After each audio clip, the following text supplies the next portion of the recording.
Olha, nós somos obras das mãos de Deus. Somos servos escolhidos a dedos, preparados por Ele e para servi-lo. O Salmo 103, versículo 22, fala da seguinte maneira para todos nós não perdermos a bênção: bendizei ao Senhor todas as suas obras. Você é uma obra de Deus. Quer queira, quer não. Não, missionário, Deus não existe. Quem é que fez o corpo humano com tanta perfeição? Pergunta os doutores para lhe ensinar como é que há a formação de um nenenzinho no útero materno.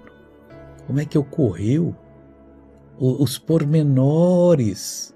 E você vai ver que Deus estava lhe preparando para a vitória, para o futuro.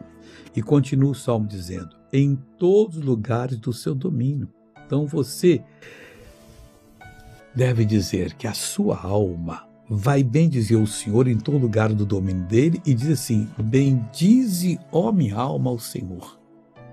Acertou. Vamos ver essa pessoa abençoada? Era surda desde os vida 21 anos. 21 anos? 21 anos. Só ouvia desse? Só ouvia esse aqui. E por que ficou surda? Porque minha filha, quando nenezinha, ela bateu a mão e eu furei com o grampo. Aí começou sangue. Ela estava coçando com grampo. Isso, ela bateu a mãozinha e furou. Olha como é que o inimigo faz, né, pessoal? Tapa bem aqui. Como é que é o nome da filha que deu o tapa? A Renata, a minha filha. Você tem raiva dela? Não, pelo contrário, eu a amo muito. Amém, então palmas para Jesus. Agora vamos orar. Deus, que essa pessoa também tenha essa fome, essa sede de louvar o Senhor como obra tua.